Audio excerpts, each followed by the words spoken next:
এরপরে আপনার your relationship should be হালাল, আপনার সম্পর্কগুলোও হালাল হতে হবে। এখন নতুন নতুন টার্মিনোলজি বের হয়েছে, আগে নি শুনতামই না, এখন বলে হুজুর আমার জিএফ, আমার বিএফ। কি রে জিএফ কি? কয় হুজুর জিএফ মানে গার্লফ্রেন্ড, বিএফ মানে বয়ফ্রেন্ড, আছে না নাই?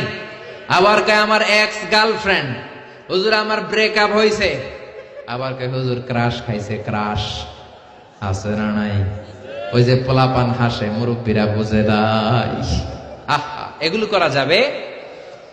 এই জন্য আপনার যে সম্পর্কটা, প্রেম করতে মনে চায়, বিয়ে করার পরে বউর সাথে প্রেম করবা, সব আছে না নাই? আপনি আপনার হাতটা বিবির হাতের সাথে মিলালে 2 হাতের সগীরা গুনাহ মাফ করে দেয় কে? আপনার বিবির চেহারার দিকে তাকালে চোখের সগীরা গুনাহ মাফ করে দেয় কে? তুমি সুন্দর তাই চেয়ে থাকি, সে কি মোর অপরাধ? বিবির দিকে, স্ত্রীর দিকে তাকাইয়া সুন্দরী বলে অপরাধ নাই, কিন্তু শালীরে সুন্দর বললে অপরাধ আছে না নাই? ভাবিরে সুন্দর বললে অপরাধ আছে না নাই? চাচাতো বোন, কাজিনদের দিকে তাকাইয়া সুন্দর বললে অপরাধ আছে না নাই? এজন্য ইউর রিলেশনশিপ শুড বি হালাল। ছেলে মেয়েদেরকে আগে বিয়ে করায় দেন। মালয়েশিয়াতে আমরা একটা ক্যাম্পেইন করি, টাইমলি ম্যারেজ ক্যাম্পেইন। আমি দেখেছি অনেকে এটার সাথে জড়িত। এই টাইমলি ম্যারেজকে আমি সাপোর্ট করি। সময় মতো ছেলে মেয়েদেরকে বিয়ে করায় দিবেন। আপনি ছেলে মেয়েদেরকে সময় মতো বিয়ে না করানোর কারণে এই মেয়ের দ্বারা, ছেলের দ্বারা যত গুনাহ হবে তার পার্সেন্টেজ গুনাহ আপনার আমলনামাতে আছে না নাই? এজন্য ইসলাম বলে ইউর রিলেশনশিপ শুড বি হালাল। তোমার সম্পর্কটা হতে হবে হালাল সম্পর্ক। বিবাহ বহির্ভূত ইল্লিগাল ম্যারেজ সিস্টেমে কোনো সম্পর্ক ইসলামে জায়েজ নাই, হারাম। চিল্লা এখন ঠিক কিনা?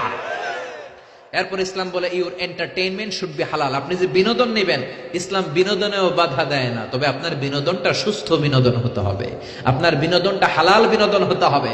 এখন টেলিভিশনের মধ্যে মেয়েদের রেসলিং খেলা আছে না নাই? কোন মুসলমান মেয়েদের রেসলিং খেলা দেখতে পারে নাকি? আবার ক্রিকেট খেলার মাঝখানে ছক্কা মারলে চিয়ার গার্লসরা দুম্মা চলে দুম বলে নাচানাচি শুরু করে, আছে না নাই? যেই খেলার মাঝখানে ছক্কা মারলে উলঙ্গ মেয়েরা নাচে, ওই খেলাও মুসলমানরা দেখতে পারে না। চিল্লা এখন ঠিক কিনা? এই জন্য আমাদের কালচার হবে ইউনিক। হারাম কোন ধরনের বিনোদন মুসলমান গ্রহণ করতে পারে না।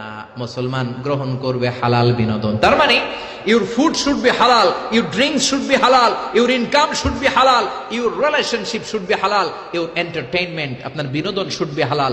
আমাদের পুরো জীবনের অঙ্গনটারে হালাল দিয়ে সাজাইতে হবে। রাজি আছে মুসলমান? কে কে রাজি? তো হাত উঁচু করে আমরা আল্লাহর দেখাই।